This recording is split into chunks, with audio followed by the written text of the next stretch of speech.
tide. When the storm gets rough, we ain't gonna hide. I can get it swilling, but it won't touch me. Only love around, that's how it's gonna be. Keep moving forward, never looking back. The truth's in the power, it's an unstoppable track. In the city lights where dreams collide, we hustle through the night, fire in our stride. Whispers in the dark can't dim my glow. With rhythm in my soul, I'm ready for the show. We break the chains, rewrite the rules in this concrete jungle where nobody's fools. Unity sings louder than the lies they scheme. In the heart of the struggle, we dare to dream. Keep moving forward, never looking back. The truth's in the power, it's an unstoppable track. Another Queen Ahmadiyyah production. Haze on the corner, they talking real loud.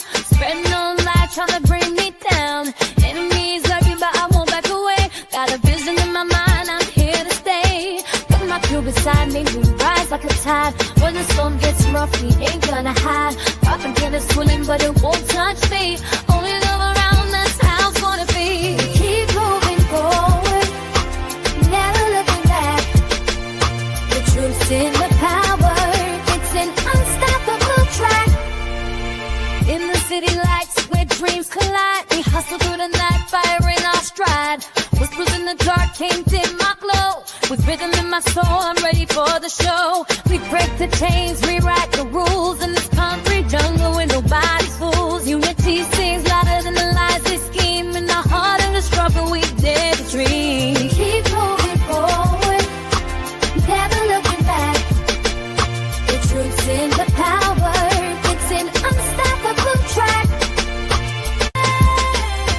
Haze on the corner, they talking real loud. Spreading on light, trying to bring me down. Enemies lurking, but I won't back away. Got a vision in my mind, I'm here to stay. Got my crew beside me, we rise like a tide. When the storm gets rough, we ain't gonna hide. I can get it swilling, but it won't touch me.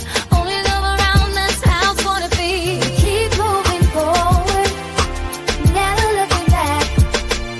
The truth's in the power, it's an unstoppable track. In the city lights where dreams. Right.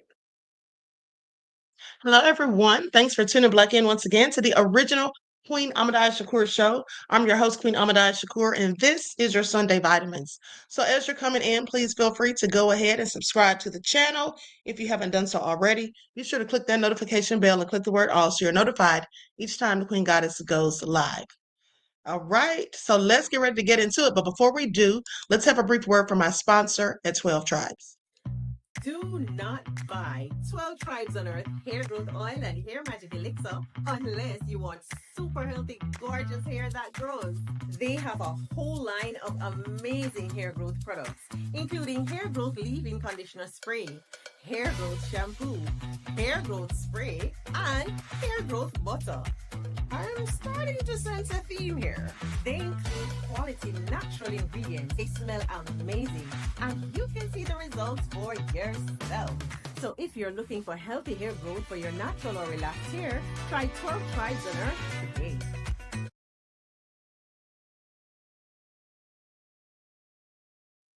Okay, so don't forget you can purchase 12 Tribes at Etsy.com. Just look for Lisa Crafts. You can also find it at Walmart.com. And she also sells beard oil. Okay, so let's get into it. Let's get into it. Now, those of you that tuned into the broadcast last night, I told you all about this nefarious song where they're clearly talking about lynching. And when they're talking about lynching, we already know who they're talking about. Okay, so we're going to get into it. Hey, just anticipate. The Bible of Truth is in the house. Shout out to you, beloved. Okay, Cookie is here. Deronda, Christopher, Hadassah, just anticipate. All right, Nene is in the house. Shout out to all of my loyal royals and everyone tuned into the Queen. I see you, Pretty Wings and Hot Cocoa. And shout out to my moderators for putting in work. I see you, Christopher, Desmond. All right, so let's get into it. Everybody hit that like button. I see you, Leon, most hated bronze flat power god. Odd Negroes official is in here. Okay, so let's get it started. Now listen, I'm not going to play the song. I was going to go against the grain and play it, but I'm not going to play it because I don't want any copyright issues. Okay, I'm not going to play it, but I will tell you some of the lyrics. And you know, this is very interesting to me because the guys that are doing this song, um, at the end of the day, one of them is actually rapping, and it's like the nerve.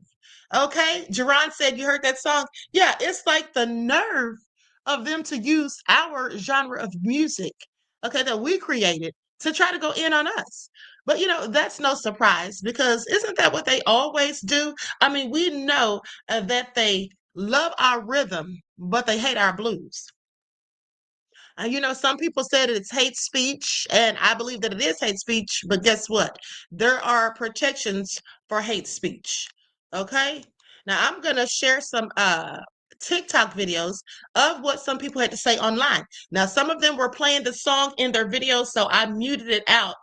Okay, you might in one of the videos, I think you hear like the banjo or something sounds like that's coming on, but trust me, I edited out the song. Okay, so let's get into it so we can talk about this. Because here's the thing, they're not complaining about this. I want you all to pay attention to how they're not complaining about this, but they complained about people actually telling the truth about Charlie Kirk and about people actually repeating what Charlie Kirk said out of his own mouth. Some people lost their jobs for that. Some people got, you know, all kinds of consequences merely for speaking the truth. And the truth was deemed as hate speech. Okay, just because some people didn't want to praise the same person that others do, which I find interesting. Okay, because I thought God was worthy of praise, not man. All right. So please make that make sense. But I find it interesting that they're trying to make justifications for this song saying, oh, it's not racist. He specifically said that he wasn't talking about skin color. He said that he was just talking about like bad people. First of all, do we really expect him to admit it? We know exactly who he's talking about. The people that have historically in this country been found swinging from trees and still to this day do. But the only difference is now they don't call it what it really is, a lynching. They'll just say it's an suicide. Okay, but I think songs like this let us know that these are not suicides because we see that some of these people are absolutely every bit of their ancestors. Okay, please pay attention. I don't want to hear nothing about the left no more. This rapper named Forgiato Blow released a song about hanging people. If you know what I mean, you can't say certain words on here. I don't want to hear nothing about the radical left. These people on the right are racist. They're evil spirited, and they don't care about black folks. I mean, to even go to the studio, record this song, release it. I mean, you had multiple opportunities to not release this. Before you went in the studio, you could have thought about it. After you made the song, you could have thought about it. Before you uploaded it, you could have thought about it. And it's like the brain. It's like, you know, what did Charlie Kirk try to say about black women? Or certain black women, that they don't have the brain processing power to be taken seriously? Maybe Forgiato Blow didn't have the brain processing power to stop himself from releasing something so evil. And then the actual name of the song is called Good versus Evil. But yet you're talking about something that is so evil and that was done to my people. Bro. Welcome to America.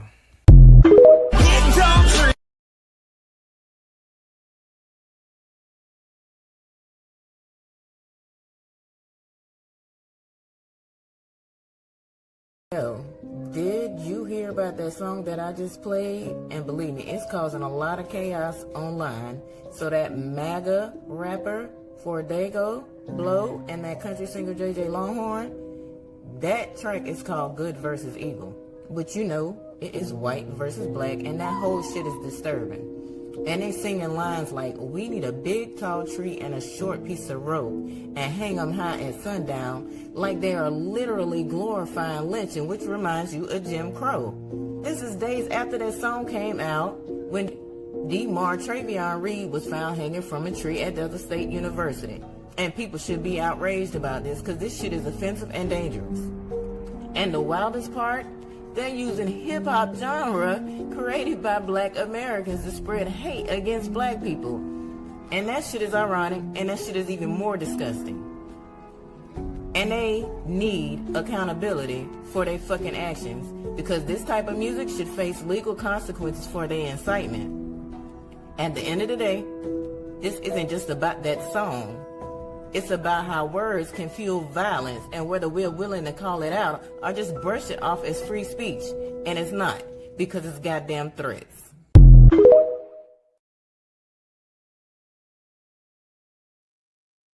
Okay, so you all heard that. Now, I have to agree because even though hate speech is protected, this type of speech, specifically in a song, could definitely spark violence. Okay, and if you ask me, that's what it's intended to do.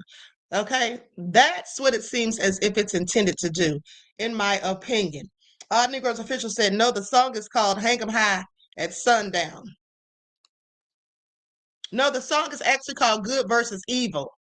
The name of the song is Good versus Evil, beloved. Okay, now let's go to what these other people had to say about it.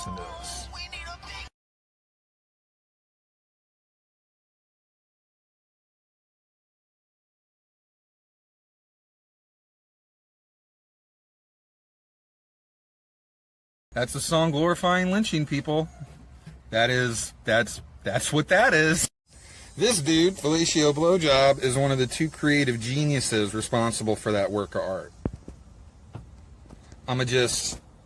Yeah, on brand. Mr. Fellatio is probably responsible for the R&B beat underneath that song, but all the bluegrassy country vibes probably coming from J.J. Lawhorn. He's an up-and-coming country artist. I hadn't heard of him before this, but apparently he worked with Ryan Upchurch on this little project called Long Live the South. He's performed at the Grand Ole Opry, so he's not a nobody, which is wonderful. Love to see that. Here's a fun fact. That song was released the day after a certain somebody got clapped in Utah. The day after. On the 15th, Trey Reed was found hanging from a tree in Delta University. According to his family, allegedly, his arms and legs were broken and he was covered in bruising. It's weird. Now, with all that fun stuff out of the way, let's take one moment and talk about some of the lyrics. All right? In the chorus, they emphasize the word sundown repeatedly because they're talking about sundown towns. Okay? I know that because I can hear the dog whistle because I fucking grew up in one. All right? This is about the town I grew up in, Aurora, Indiana. Okay? If you want to Google it and read about its history, it is far from the worst sundown town in America, but it sure as shit used to be one. All right? Clear up until the 80s. I went to high school with 100 other J.J. Lawhorns. All right? I graduated with 109 people in my graduating class. Okay? I know that this was intentional. This was not accidental, right? And the fact that these people are confident enough to say this with their whole chest, to put out a fucking song about it, okay, is where we're at. I don't know how to end this video, right? I don't know a good way to send this message into the void. So here you go. Some racists made a song glorifying lynching, and they're very proud maggots. It's doing good numbers, I guess. Whatever. Imagine hating black people so much that you made a rap song about lynching. I'm gonna repeat myself and I need y'all to let that sink in. Imagine being so racist and hating black people so much, you wrote and recorded a rap music video about lynching black folks, using hip hop beats and rapping to it. You hate black people, but you steady using our culture. People, listen to me. Just look up the lyrics. Do not give that YouTube video views. That shit's by like two artists, one named Forgiato Blow and a foghorn leghorn looking motherfucker. The fucking irony! You needed to use black culture! Racism and hatred are truly a sign of low IQ because this makes no fucking sense. And it's so crazy because somehow, black people still have a victim mentality when we tell people that it's sick individuals like that still out there. Y'all want to kill us. Just admit it. Y'all already tried to pop shit off over Charlie Kirk. Just admit y'all want a race war. And yet y'all are too pussy to publicly admit that y'all still lynch black folks in the night and need the police to cover for y'all asses by calling it a suicide. This is how I know racist white people with all of their privilege are still scared of black folks. They are nothing without the badge. And lynching being a federal crime means your boy Trump can pardon y'all just like he did January 6th. So what are y'all afraid of? Just publicly admit that y'all still lynch black folks and drop the names of every one of your victims in the last 20 years. Imagine the world seeing something like that. But y'all won't do it. That's why y'all have to stick to singing songs about it and hiding behind the First Amendment. They are scared. They need us to throw the first punch to play victim. But hey, anything to uphold the gaslighting agenda that is white supremacy. Released a song about hanging people. If you know what I mean, you can't say certain words on here. I don't want to hear nothing. All right. So there you all have it. I find it all so interesting. Okay. As you can see, I didn't really edit that video good, honey. The music came on and I had to snatch it down. Okay. And so anyway, with that all being said, what do you all think? What do you all think about this? I mean, it's very bold, if you ask me. And like I said, I don't really see any outrage about this. Okay. I mean, and then he can sit there and try to explain it away and say, no. He can sit there and try to explain it away and say, no, it's not about, lynching of black people or whatever. It's not about race, but it absolutely is. Okay. It absolutely is. Because the person, and that's the thing, I didn't let you all see the end of that video because the music came on. I'm going to try to edit that out while you all are watching something else because I wanted you all to hear what the guy who actually did the song, JJ Lawhorn, what he actually said as to why or what he's talking about in the song. Okay. Now, before we get into that, there is a family and their son was found hung. The police is being very nasty to them from what they say. And they have come out and decided to share their story. Now, their son, this happened to him back in April, and they still really don't have any answers. Okay. So with that all being said, I'm going to go to the video. There's like 3 parts of this video of what they have to say. But here's the thing. I want you all to pay attention to how these racist people, they want to go in on us. They hate us so much, can't stand us at all, but they want to use things that we've come up with, our culture and all of that. What do you think that is? The same people who can't stand us. They'll get their hair in locks. If you all remember, I showed you that video, or not the video, but that picture so long ago of this Klansman. This is a whole Klansman, but he has locks in his hair like mine. Isn't that crazy? If you hate black people, why would you want to wear or do anything that black people are known for doing? Anything that black people came up with? Why would you want to dress like us? Sing like us, rap like us, do anything like us? If you hate us so much, you see, that's the thing. That's the reason they hate us, because these racists, they want to be us. They want to be like us. That is what makes them hate. Okay. They're nothing but haters. That's what it is. Now, you see, the thing is, racist people are able to extract and then benefit from black culture without actually having to experience all the challenges of being black in a racist society that's ruled by a system of white supremacy. You see, they actually get to have their cake and eat it too. There's a historical pattern of white exploitation of black culture. This is nothing new. It's the historical roots in the practices of whitewashing everything that we do, like rock and roll and the theft of all the other black art forms. The minstrel shows from the 19th century, where they had white performers using blackface to mock and profit from racist caricatures. Okay, those are just early examples of this same dynamic that we're witnessing right here today in 2025. I want you all to pay attention.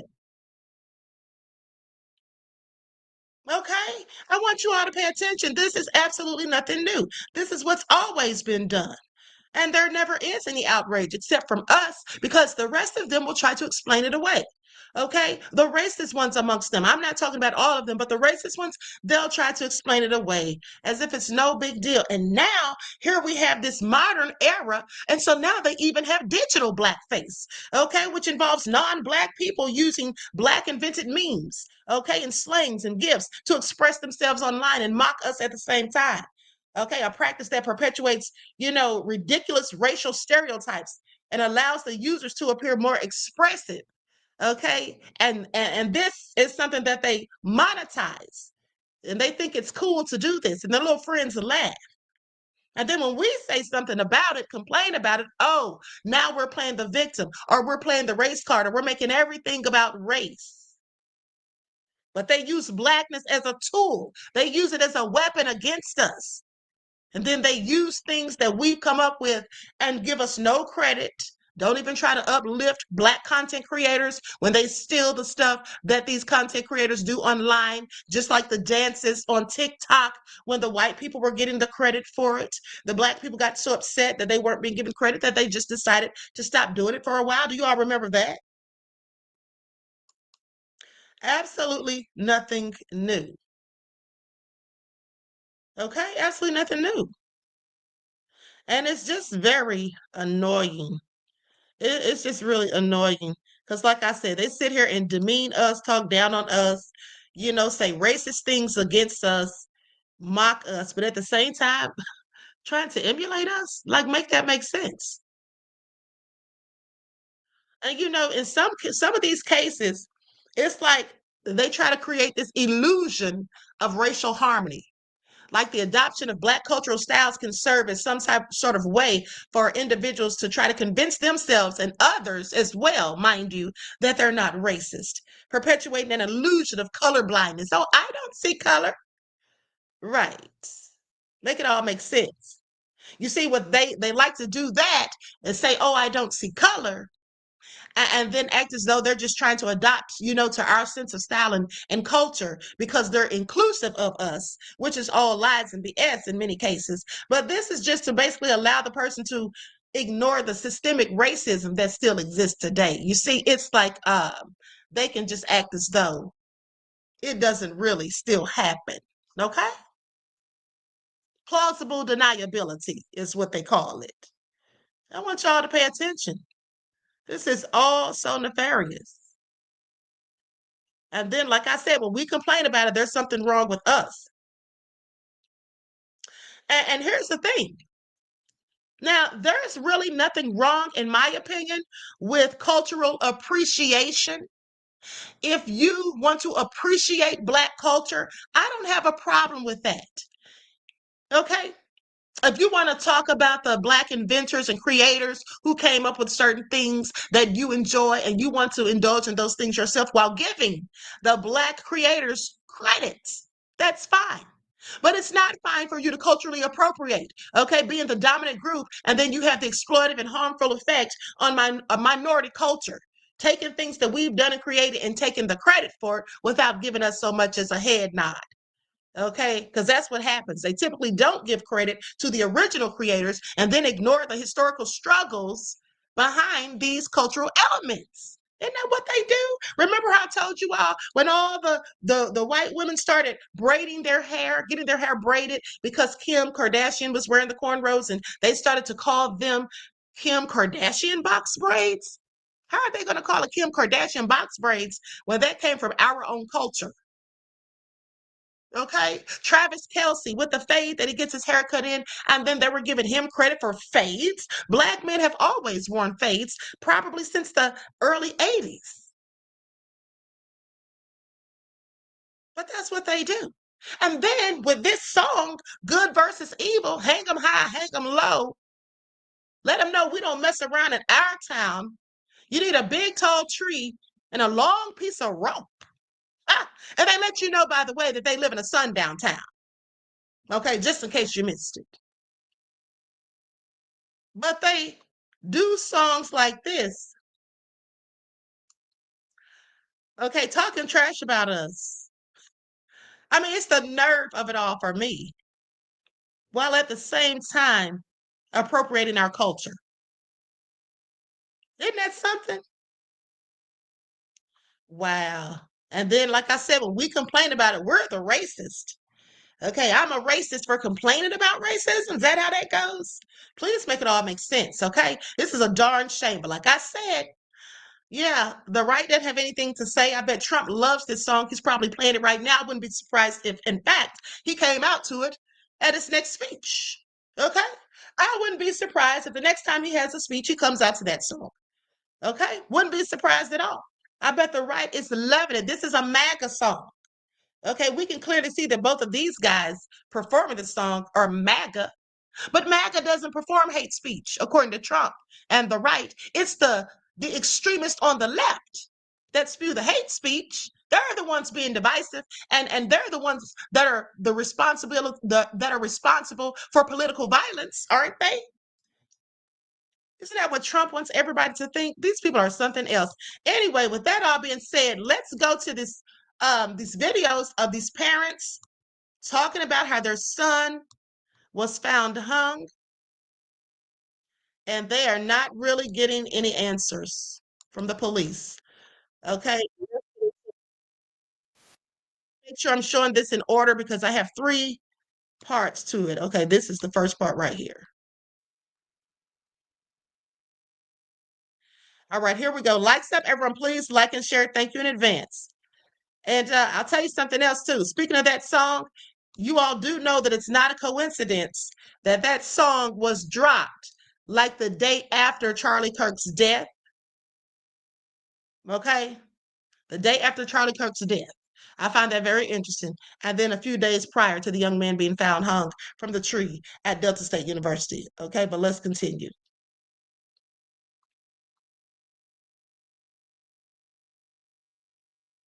Morning, everyone. So we are doing this video because we need answers. This was really our last resort. It's something we did not want to do. We did not want to have to come to social media, but Birmingham Police Department is giving us no other choice.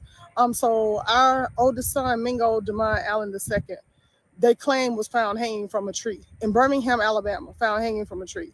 So we have done all of the proper protocol, and this was back in April. So we have submitted the open records request that they recently just denied, which is why we're having to make this video right now.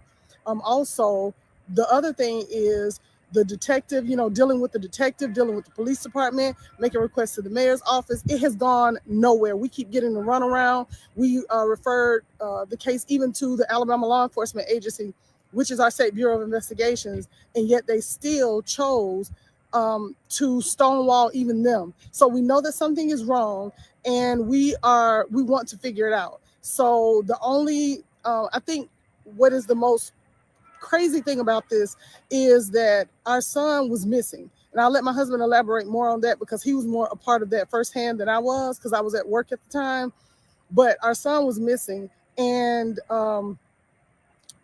when I think it was like the next day, we received a call from the coroner's office and we had to actually identify his body. So at that moment they had a picture and I asked, could we see his body? Because like the case number, they had like the plaque over his neck on the case number.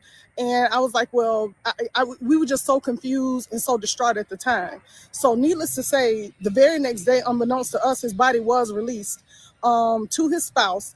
And when it was released, our son was cremated. So this is what we have of our son. And it was mailed to us by a third party, which we are grateful for. But this has been traumatizing. It has been a lot. And we just want answers. So they said that our son died suicide by hanging.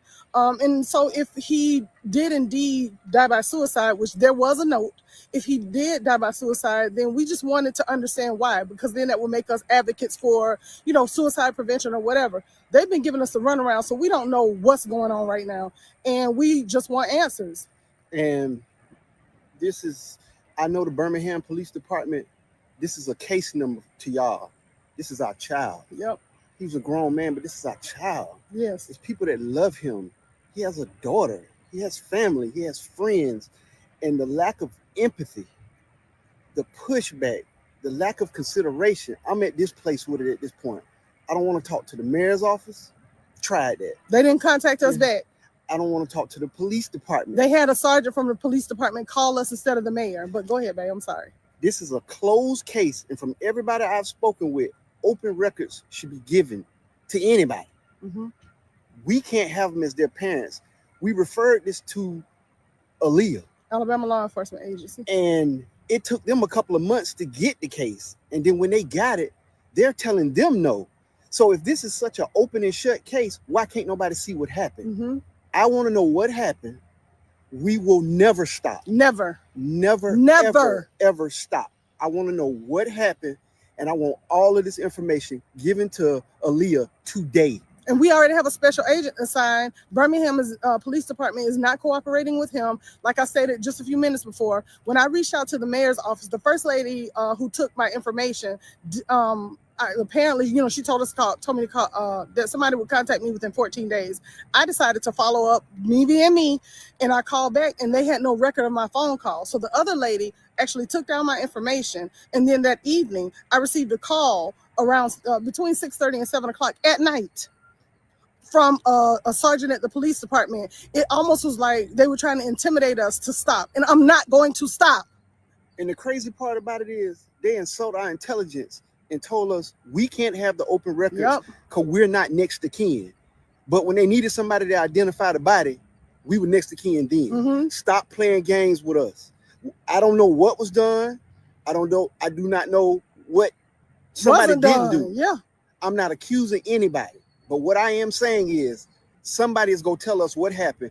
And over the course of the next few weeks, we're going to do videos telling how we've been treated throughout this whole process, so y'all can see what we have been through since April. I have literally been chasing my son, our son, since April 2nd. It will be October next week.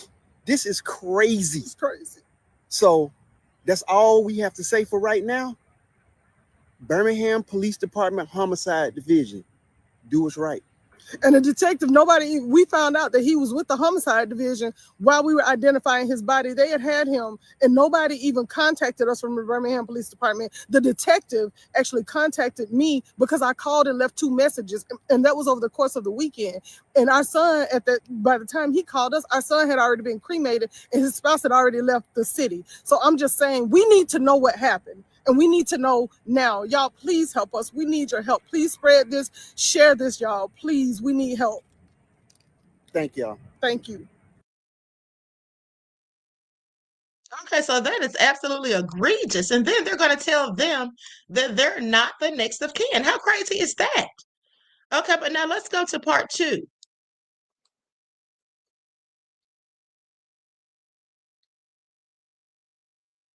Hey, y'all. So we just kind of wanted to come back on here and clear some things up. I was reading the comments. What I do want to also say is that I don't know why on TikTok it's not allowing the video to be shared. Somebody reached out to me, and that share button is no longer there. So please feel free to download it just so we can get the word out and make sure that, this gets out there. And we appreciate you doing it. We appreciate everybody and all the love and all the comments and the likes and everything and the reposting. We thank everybody on every platform that we put it on. Now, just to clarify, as far as people were asking about why, him being cremated, what happened was the last day that we spoke with his wife was the day that we identified his body. We've not heard from, seen, or anything since. So he was actually cremated. The body was turned over to her and he was cremated. The next thing is the bag that you saw of his remains were a partial bag that came from someone else. We've already, and we know who the person is, who the source is, and it is a reliable source. So the third thing is, as far as an attorney, yes, we have actually reached out to attorneys, but because the case was ruled suicide, then they couldn't help us. That is the reason why we were requesting his records to see and to get, the State Bureau of Investigations in on the case, which they are, so that they could get those documents to see if his death was ruled properly. So I hope that clears things up. We'll be still coming on here and telling y'all, the story and what happened. So I'm gonna just tell you very briefly how I found out. I text my son. He didn't text me back. He always texts me back. I woke up the next morning, he still hadn't texted me back. I thought, well, okay, maybe he's busy. So by lunchtime, he hadn't contacted me back, so I called him. And when I called, someone answered his phone. And I said, can I speak to Mingo? And they said, this is Mingo's phone. I said, who is this? And that person was his wife. And she just basically said that he didn't come home. And there's some details in there I don't really want to get into, you know, just they're very personal details. So I told her, well, if he didn't come home, you know, is that common? No. So I said, well, did you call the police? She was like, no. I was like, well, hang up and call the police. So I hung up and called my wife. She was at work out of town. And she said, you go over there so you can be there when she give the police report. Well, I was actually there when she gave the police report, and I don't want to say any details what she said. Then they told us that, okay, they had found him. We're like, what? What? I was excited. So they gave her address. She sent me the address. She got to the address before me, and they wasn't there. So we ended up going to a couple of more locations. To answer your question, he was not at any of those locations. So that day kind of wind down. It was a very long day, a very, very long, stressful day. Like one of the hardest days of my life because I just knew we would find him. And then me and my wife, we met up when she got back in town, and we just sat in the car and we just consoled each other. I mean, this is unbelievable. Our first child. Our first child is like missing, you know, this ain't real. We're going to find him. We're going to find him. That's the fate we had. But then my wife, you know, said, hey, let's go to this area over there where he lives and let's see, you know, let's just go over there. She had never, you know, she hadn't been in that area since he moved. And she says there's a park near here. I'm like, I don't know. Because that's where he would normally go. He loves being outdoors. So we rode around, we found the park. Lo and behold, my wife like pulling this park. So we pulled in that park. When we got in that park, I'm jumping out the car, I'm running around, I'm like calling his name, thinking he's there. Well, y'all, the ironic thing is, that's the park he was found in the day before, and we have never been in that park before. Yep. Never set a foot in that park. So the next morning, we got a call from Irondale Police Department that said, you guys come on back down. Y'all need to fill out the missing person report because we stopped the first one because we thought he was located. And we were going to be on the news. Yes, we was going to go on. We knew a contact that was going to help us get on the news.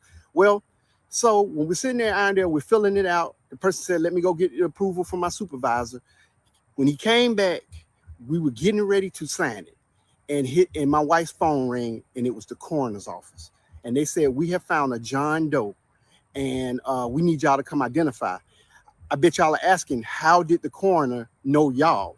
Well, the coroner said because he had on his employment jacket, his work jacket, he called around in the area and found a place that had the name on his jacket. And sure enough, he spoke to someone at the job and said, hey, do you have anything going on with any of your employees? He said, yeah, I got a guy that hadn't shown up for work. And ironically, his parents came up here looking for him. And then he gave him our phone number. And that's how we ended up at the coroner's office. And we'll do some more parts on this, y'all. We just don't want to make these videos too long, but we wanted to just come back and do a follow-up.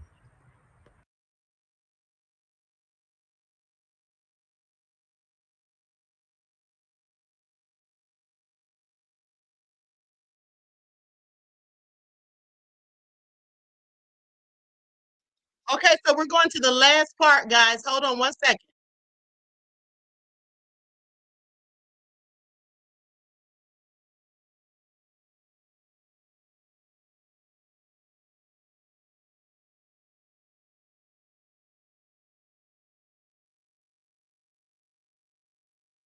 Okay, this is the last part. So let's hear the rest of this and then we'll talk about it. This is real crazy. Don't forget to like and share. Okay, y'all. So we are now going to talk about our ride from the Irondale Police Department to the coroner's office. And so it was very difficult because we knew we were going to the coroner's office. So I had and excuse the background noise, y'all. We're at a park. We just feel like this is the right place, the most peaceful place for us to tell this so he can kind of stay calm. So forgive the background noise. But anyway, I felt really literally like I had to throw up because of the just the feeling of me knowing that this could possibly be our son. So we're riding, on the freeway and almost in kind of a quiet stillness, but also trying to have small talk just to keep ourselves occupied so we're not filled with the anxiety that I know I felt. And so as we get to downtown Birmingham, and because I had to Google where the coroner's office was, so we get to downtown Birmingham and we're riding on the street. And when I tell y'all, I don't even know how to explain to you the anxiety that I was feeling, the anxiousness that I was feeling in that moment. And so, as like I said, as we're riding down the street, we find a parking space on the backside of it. We have to walk all the way around because they are moving their building. When we get around to the doorway, we didn't know what to do. So it was a doorbell. I think it was a doorbell for us to ring. Y'all don't quote me on that because I can't remember exactly. But anyway, needless to say, these two ladies were coming up. They let us in. This was the longest hallway I had ever seen, it felt like. I told them that we were coming there to identify a body, so they led us where we needed to go and took us to that office. When we got to that office, we were greeted by the coroner. And we went and it was like, y'all, it's old school because they're moving buildings. So we walk into kind of like this boardroom looking thing where they have this old school wooden table, these old school leather chairs, and we sit down. He comes in and there's a folder in his hand. And in the folder, he goes in to take out this paper, but he didn't realize that I actually saw the picture of our son. And so I was just, my heart fell in my stomach. And so, he explained to us that, there had been a John Doe found, went through the whole little spiel and said they wanted us to identify whether this was our son or not. So as he opened the folder and we saw our son laying deceased on the table, not of course not his entire body, but they only had him like from the chest up. And they had the plaque with his case number across this part of his neck. And so, and the way his eyes looked, y'all, they were kind of like closed. When he was a little boy and people heard his feelings, he would like do this cry. And he looked like he had been crying. That's how his eyes looked to me. Like he had been crying.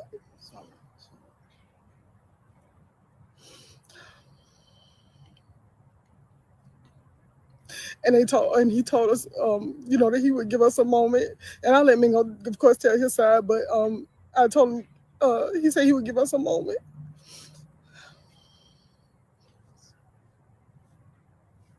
That's the son right there. Yeah, that's all my baby. And so I had so many questions. And so anyway, I'll let Mingo tell his part of what happened because, I need to get myself together. So when we got to this hospital, it looked like an abandoned hospital. Mm-hmm. The coroner's office was still in the old hospital because they had built a new one next door. And I remember going down that hallway. It just reminded me of an 80s film where the lights looked like they're flickering. I mean, my heart was about to thump out my chest. And like Karen said, the coroner greeted us. He sat us in the boardroom. Well, whereas Karen saw the picture, I didn't. So they slid the folder over to me. And I remember opening that folder and I felt like my life just left my body. I was like, this is my boy. This is my guy. This is my best friend. I was telling myself the whole time, it's going to be the wrong person. This ain't going to be him. We're going to say, oh, no, that's not our son. It was him. And as Karen said, he looked like he had been crying. And I felt weak as a father. I felt weak as a man because no matter what I know how to do or who I know, it couldn't help him. And just the thought that he went through this by himself, I didn't even know if I would be able to do this video. But it's necessary. It's necessary because Deuce deserves that. Yes. So when after we got the folder and I explained to the coroner my account of what happened to me to that day, how we ended up there, he said, hold on, I'll be right back.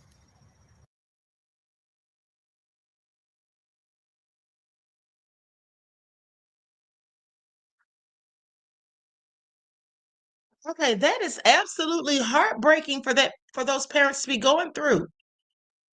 And none of it really makes any sense. Why are the police trying so desperately to hide information from them?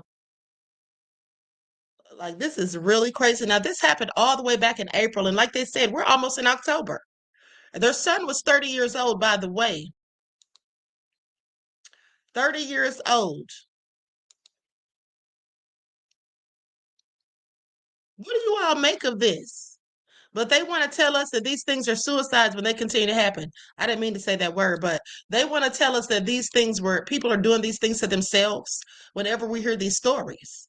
But you have people blatantly coming out making songs about this, which lets us know that they're still doing it because these people still have it on their minds. Okay? Just a whole load of BS. And then when he was released to the wife, she cremated him, but she didn't even communicate that to the parents so they could see their child one last time or include them in his final resting place. That all sounds suspicious. That all sounds very suspicious. So I don't know. This is all crazy.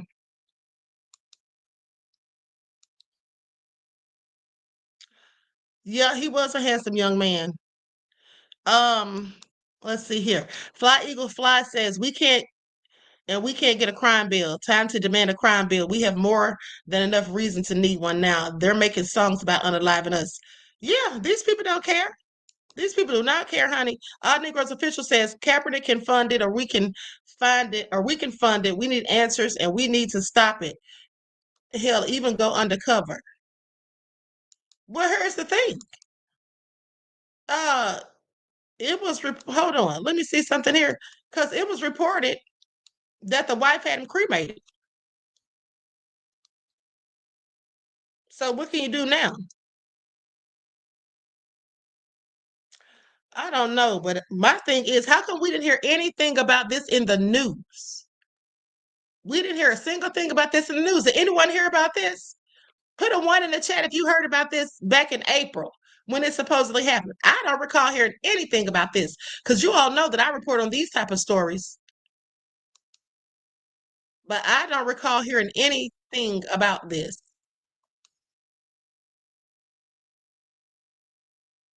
Then they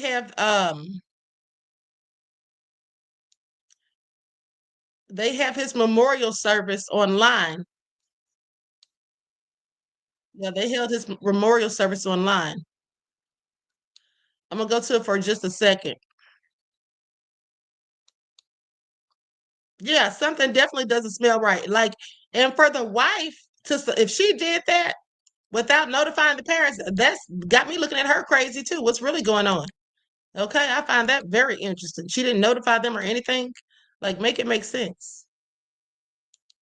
Let me put an overlay on this because this is actually on YouTube.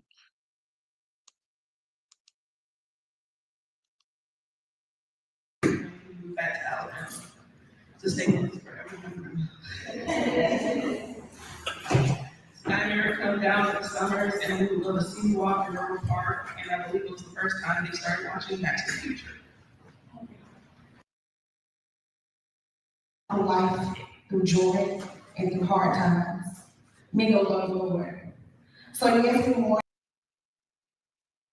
Okay, I just wanted to show a brief clip. I wasn't going to show the whole thing, but prayers and condolences to the family because this is really crazy. And it's a darn shame that here we are in 2025 and people are still being lynched and found hanging from trees and we don't get any answers. And then they try to make it look like people did this to themselves or there's no reason to suspect foul play and nobody ever gets answers. Okay? This is all crazy that the Klan can still exist in this country, but they got rid of the Black Panther Party, like I have told you all a myriad of times. So anyway, I'm going to go back to this video that I took down, the video that I cut off because I forgot to edit out all the music. I'm going to go back to that so you all can finish hearing what this young man had to say. And then we're going to talk about, they're talking about the online violence that has ensued since the death of Charlie Kirk. We're going to get into it. Likes up, everyone, please like and share. Thank you in advance. Imagine hating black people so much that you made a rap song about lynching. I'm gonna repeat myself and I need y'all to let that sink in. Imagine being so racist and hating black people so much, you wrote and recorded a rap music video about lynching black folks, using hip hop beats and rapping to it. You hate black people, but you steady using our culture. People, listen to me. Just look up the lyrics. Do not give that YouTube video views. That shit's by like two artists, one named Forgiato Blow and a foghorn leghorn looking motherfucker. The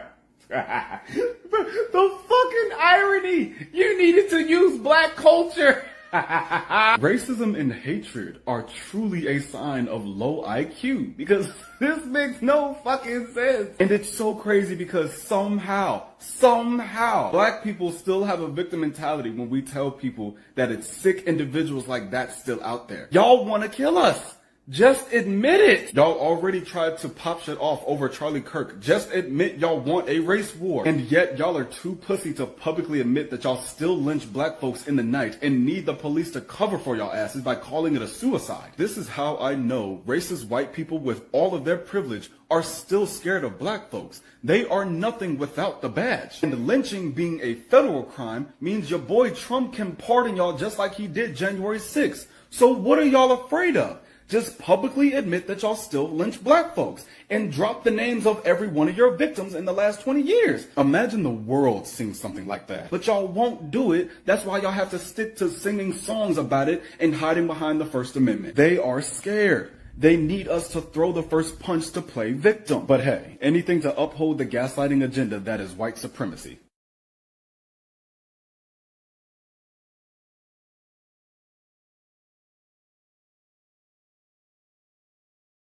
It's lynching. You're singing about lynching. This singer who has 54,000 followers and crashing just released this song about hanging people and lynching. Of course, he's right-wing, claiming not to be racist. After being called out by other content creators, he posted this reply. One of my favorite country music singers is a man named Charlie Daniels. And he wrote a song a long time ago called Simple Man. And in that song, he talks about evil people like pedophiles and rapists and murderers. And that the solution to getting rid of those people was a big tall tree and a short piece of rope. Now, I've got a different opinion than you, and you would go over here and persecute me because I have a different opinion? Well, that shows exactly what you're about. You don't want justice, you don't like common sense, you want to make it about race because that's all you got. Well, see, I grew up in a farming community, and regardless of what color you were, if you had common sense, you knew that regardless of the color of the egg, when you cracked it open, that the yolk looked the same. Okay, my dude, let's give you the benefit of the doubt here. Let's take a look at when the last public hanging was as a form of execution. Oh, look at that. 1937. Now let's look at some other facts. Last documented lynching was of Michelle Donald in Mobile, Alabama in 1981. I get the feeling you were born not long after that. Checking into your history, I can see that you're from Virginia. I decided to check in when the last hanging happened as a form of execution, continuing to give you the benefit of the doubt. Look at that, 1926. Crazy. And this was when Raymond Arthur was kidnapped from the county jail by an angry mob of white men and then brutally lynched. Did you ever stop to consider that maybe what you grew up around was just racism? All right, giving you more of the benefit of the doubt, let's talk about Charlie Daniels. Charlie Daniels was known as being racist. He was against the 2020 Breonna Taylor protest, which was fighting against racism. He was quoted saying that there are some people out there that deserve to spend a week picking cotton. He was obsessed with Confederate symbols. Charlie can doctor up his music however he wants, but when he talked about liars, rapists, and how they should be hung from trees, people from back then considered one demographic to fit into that category. I bet you can figure out what that demographic is. You still have time to delete the song, my guy.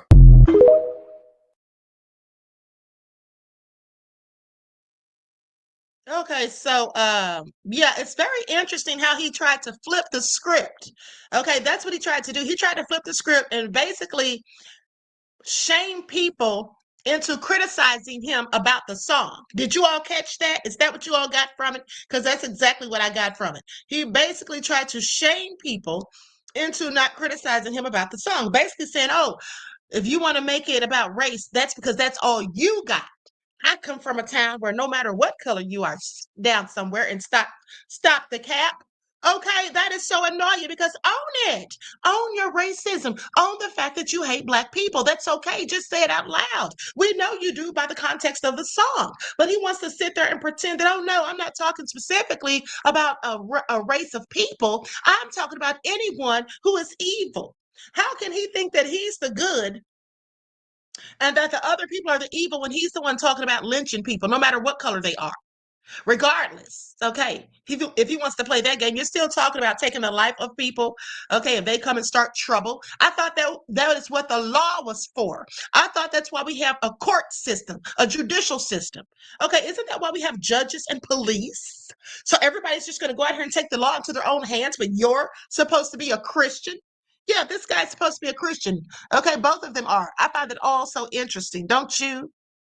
Okay, please make it all make sense. And then says, oh, if you want to make it about race because that's all you got. Well, here's the thing. In a country where historically people who look like me have been found hanging from trees, it's never been an epidemic of people who look like him being hung from trees. That's never been the case. So when you say something about getting a long rope and a big tall tree and hanging them high and hanging them low from sundown, of course, everybody's going to think and know that you're talking about Black folk. Okay. And then when he brought up Charlie Daniels, who's a known racist himself, all right, did he not do his research? Did he think that was going to serve to justify his foolish point? It's just so annoying for me that the very people who can't stand us love to try to act like us. Okay, this is a very deep and complex issue for me. Like, it really is the heart of contradictions in human behavior. You see, racist people make no sense because they're obtuse. And I have told you all this before. And let's talk about how back in the day, during the times of Jim Crow, when they didn't want Black people simply drinking from the same water fountain as them. Now, what kind of germs or bacteria or viruses did they think they were going to get if a Black person simply drank from the fountain? They didn't want Black people to drink from their fountains, use their restrooms, but they had no problem with Black women raising their babies and even breastfeeding them from their own breast with their own breast milk. Now, how does that make any sense? Well, I'm so glad you asked, because it doesn't.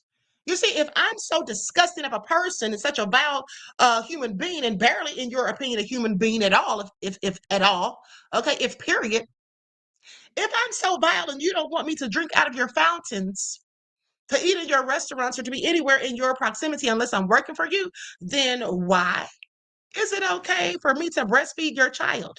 Does that make any sense? Of course it doesn't. And that's why you know that racist people have no logic.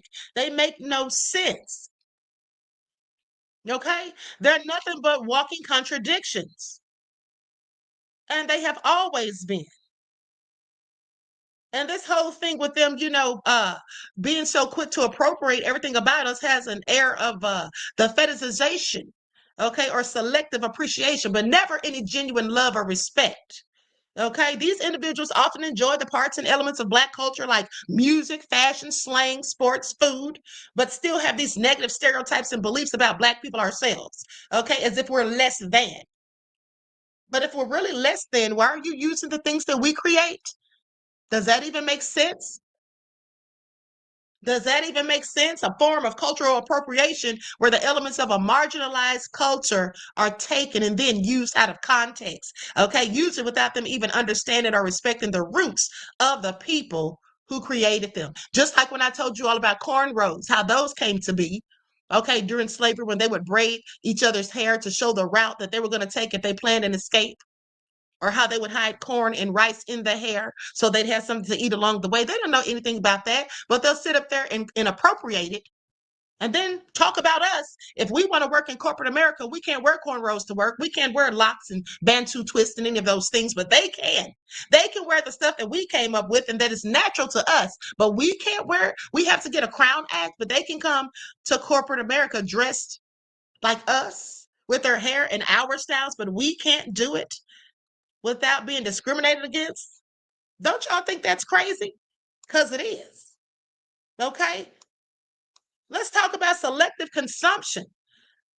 Because what they do is they sometimes will compartmentalize their prejudice, trying to separate Black culture from Black people. I want y'all to pay attention. Okay, for example, they might see or, admire a Black athlete like LeBron James, but still holding racist views towards the Black community as a collective. See, that's a form of cognitive dissonance, and it basically allows them to enjoy the culture without challenging their own biases. And they can also use that, to claim plausible deniability. Oh, I'm not racist. That's what they can do. Okay, but they still have an air of power and control because they belong to a system that's in power, known as white supremacy, or as I call it affectionately, wanton supremacy. And then throughout history, these dominant groups, and we all know who we're talking about, have extracted and even profited from the culture of oppressed people, specifically Black people, from jazz to rock and roll to hip hop, streetwear, you name it, while at the same time excluding or marginalizing the originals, the creators, the innovators of it, the pioneers. That's us. Isn't that interesting? Now, let's talk about the U.S. entertainment industry, for instance. It has long profited off of Black creativity while at the same time sidelining and silencing even Black voices. And this actually allows racist individuals to feel culturally enriched without giving up any of their power or their white privilege that Marlon Brown said doesn't even exist. Okay, and I'll tell you what really gets on my nerves. One of the main things that bothers me, okay, our Negroes official said it's witchcraft. In some cases, it absolutely is. Beloved, it absolutely is in some cases. But one of the main things, or two of the main things that really get under my skin, is the fetishization of it, okay, and then the stereotyping. How some people reduce Black culture to just simple stereotypes, thinking it's edgy or all of that, or thinking we're supposed to take it as some type of compliment, okay? But they're not even appreciating the humanity of Black people, just fetishizing traits. Like, for example, do you all remember that Black lady who was married to a white guy, and she said that he didn't want her wearing makeup, didn't want her getting her hair done. She just walked around with her hair all on top of her head, okay, out here looking crazy, wearing old ragged looking clothes. I mean, she literally looked like a slave from back in the 1800s. And she said that's how he wanted her to dress. That's because he had a fetish. That's all that was. Okay, race play, like what Shannon Sharp was allegedly engaging in. Now, right? Fetishizing traits are performances that fit a narrative that they can enjoy, making a whole fool out of you. That's what that is in some cases. All right? Oh, so crazy. Oh, so crazy. But then the right wants to push all of this hate-fueled speech and then talk about violence. Now, here's a little trick bag of it. They want to sit here and spew hate speech, put out dog whistles, but then the minute somebody criticizes them by speaking the truth about what they're doing and their entire nefarious agenda, then they want to act as though people criticizing them is the reason for what happened to Charlie Kirk. And so therefore nobody should criticize the right, because this is what happens to us when you criticize us. But yet they're criticizing the left, talking about avenging deaths and talking about waking up sleeping giants and dragons. Okay? Don't y'all find that interesting? Because I sure do. Anyway, they talk about pop culture today, right? Funny thing is, the media, is always talking about pop culture. They're always talking about it in the industry and all of that, both music and entertainment industry. But the bottom line is, what is pop culture? Well, I'll tell you what it is. It's Black culture. That's what they won't call it. They'll call it pop culture because pop, that's a word that we associate with them. Pop culture, as if they're all about the culture. But in reality, it's us. We're the ones that create the culture. It's really nothing more than Black culture. Everybody knows that pop culture is rooted in Black culture. But racist individuals, consciously or not, they tend to absorb and enjoy these aspects because they're so dominant in mainstream media. You see, they get the benefit of the media influence. But enjoying something doesn't mean they get to they interrogate where it comes from or respect the people who made it. Okay, that's what they don't do. They don't respect the people who made it. All right, at the end of the day, we get no respect. We get disrespect, if anything. So, like I said, this just basically, in my opinion, reflects deep contradictions in society and in individuals themselves. If they really appreciated our culture, really wanted to give us the credit for the things that we create, and didn't have so much hatred in their hearts while they were doing it, the world would be a better place. But not in this nefarious country. Okay, that's right. Kikoba Fett says Dr. John Henry Clark said, "We have no friends." Yeah, we absolutely don't. We absolutely don't. So, with that all being said, let's talk about these online threats of violence that they talk about after the demise of Charlie Kirk. Online threats of violence lead to arrest after Charlie Kirk's killing. So, a Texas man who authorities say expressed support of Kirk is facing federal charges after making alleged threats online this month to shoot up a pride parade in the city of Abilene as an act of revenge for Kirk's killings. Did y'all hear this? Shoot up a pride parade. Do y'all hear this? See, this is what they're talking about, revenge for Kirk's killing. This is some right-wing extremist, but they want to act like it's the left. Please pay attention. And in El Paso, a woman is facing an arson charge after authorities say she tried to set a church on fire and left threatening messages where a vigil was going to be held to honor Kirk. Now, social media lit up in the days after Kirk's September the 10th death, with people mourning his loss, some of whom said they disagreed with his ideological stances, but supported his right to voice them, as well as those celebrating it. Alex DeCarmen, a criminologist and professor at Taylor-Torn State University and Stephenville, Texas, said the rise in threats in the aftermath of Kirk's killing is dangerous and self-defeating, saying the First Amendment protects even harsh, unpopular speech, but it does not protect valid threats. When people cross that line, accountability is essential, and so is empathy for those who are grieving.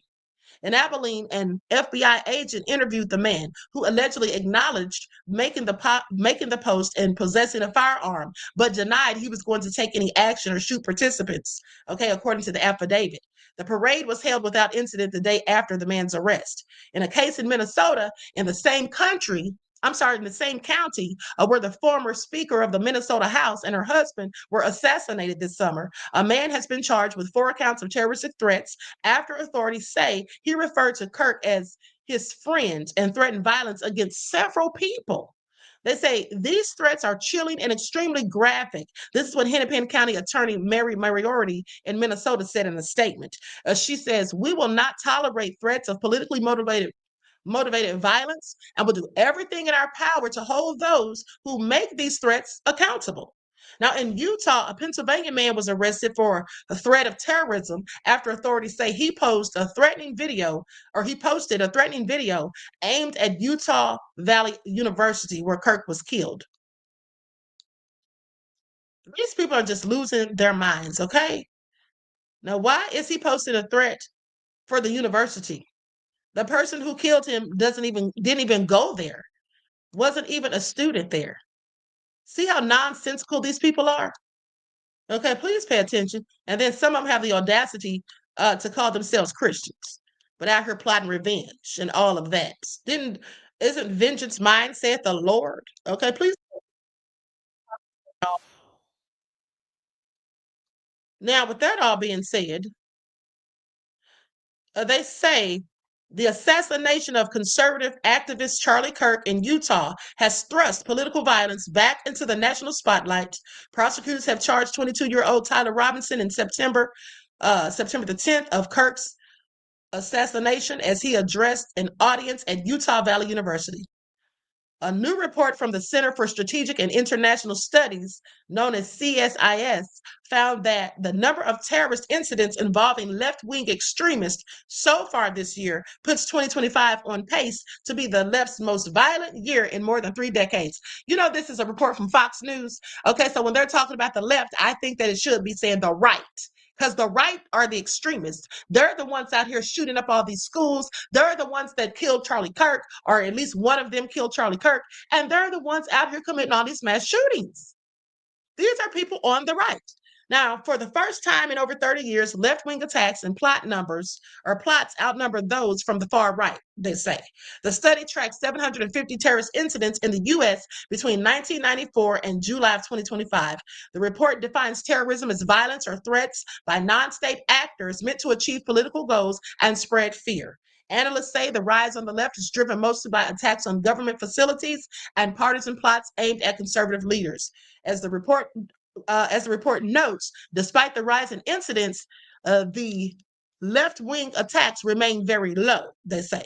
Now, one example came on July the 4th when a group of black-clad suspects armed with rifles and fireworks stormed the ICE Prairie Land Detention Facility in Alvarado, Texas. Prosecutors say the attackers sprayed anti-ICE graffiti, shot a police officer in the neck, and exchanged fire with correctional officers before fleeing. 14 suspects have since been charged with attempted murder of federal officers and firearms offenses. Now, in January, Capitol Police arrested Riley Jane English, who's 24 years old, on the National Mall. Court documents show English was carrying a folding knife and 2 Molotov cocktails and had threatened to kill top Republican officials, including Secretary of War Pete Hegseth, House Speaker Mike Johnson, as well as Treasury Secretary Scott Bessent. Did y'all hear this? Now, in March, arsonists set fire to the Republican Party of New Mexico headquarters, leaving behind graffiti that read ICE equals KKK. Now, the violence so far has been less lethal than right-wing or jihadist terrorism that dominated past decades. CSIS reports that since 2020, only 2 people have been killed in left-wing attacks before Kirk's death. Aaron Danielson in Portland in 2020 and United Healthcare CEO Brian Thompson in 2024. Thompson was fatally shot in December of 2024. Federal prosecutors allege Luigi Mangione carried out the assassination and charged him with murder, stalking, and firearms violations. A judge later threw out terrorism charges, but the Department of Justice has described the case as politically motivated. By comparison, right-wing terrorism has caused higher death tolls in recent years. Experts warn that the lull is likely temporary. Now, right-wing terrorism could easily return to previous high levels, according to the study. Researchers urge vigilance in how leaders even respond. Now, the CSIS report warns that sweeping crackdowns on nonviolent groups risk fueling more extremism. As the report concludes, U.S. political leaders and activists need to lead by condemning violence on their side and calling for calm when it involves violence on the other side. Well, here's the thing. That's what the left, that's what the right isn't doing. The right is not calling for calm. They're spewing hatred and sowing seeds of division and talking about get back and payback and all of that. They're stoking violence and fear, in my opinion. Now, the frequency of incidents is now higher than at any point since the mid-1990s. Analysts with CSIS say ignoring that trend will be very dangerous and a big mistake. Okay, so you all hear this. These people are out here just being nefarious. At the end of the day, it's all dangerous. Okay, it's all dangerous. And Trump is one of the main people leading the pack, as far as I'm concerned. Okay, just being very divisive. And it's just so sad that we have a president who has no problem inciting people to violence and anger. I mean, look at what he did for January the 6th. Okay? He got that angry mob riled up. He told them to go down to the Capitol and fight, fight, fight. That's what he did. And now here we are again with his people creating all this chaos, spewing all this vitriol. But they want to sit there and pretend that it's all coming from the left. And they didn't even acknowledge those poor people in Minnesota who lost their lives in front of their children, no less. Those politicians, okay? Melissa Hortman and her husband. At the end of the day, they don't care about any of that, only themselves. And they're using the death of Charlie Kirk, in my opinion, to gain monetization, to make money, raising money, and all of this, okay? It's a whole grift.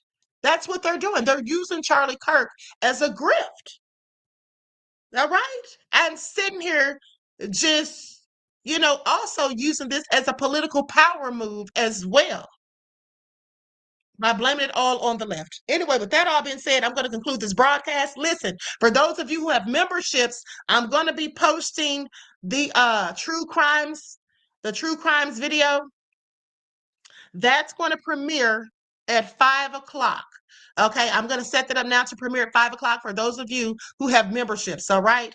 So that'll be for True Crime Sundays. With that all being said, enjoy the rest of this beautiful day. I will see you all in the morning with your morning wake-up call. I love you all to life. Each one teach one. That's how we grow and thrive. Do something productive, constructive, but never destructive. And always remember, beloveds, to keep the Most High first in your lives. Peace.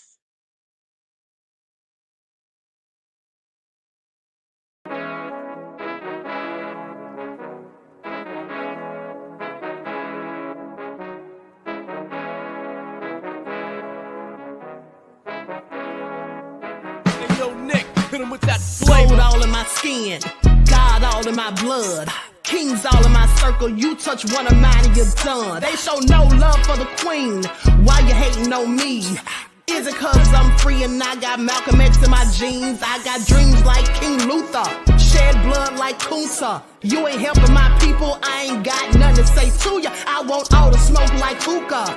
Talking reparations, America won't be great until they give us compensation. I'm like, I'm the hottest right now. See a bunch of lames out here trying to jock on my style. They be doing too much. I'm the queen, it's too easy. It's like they all at Popeyes, how they be talking so greasy. I just sit back and laugh while these haters get madder. So nefarious how they don't want my pockets with cheddar. I tell them they can do better.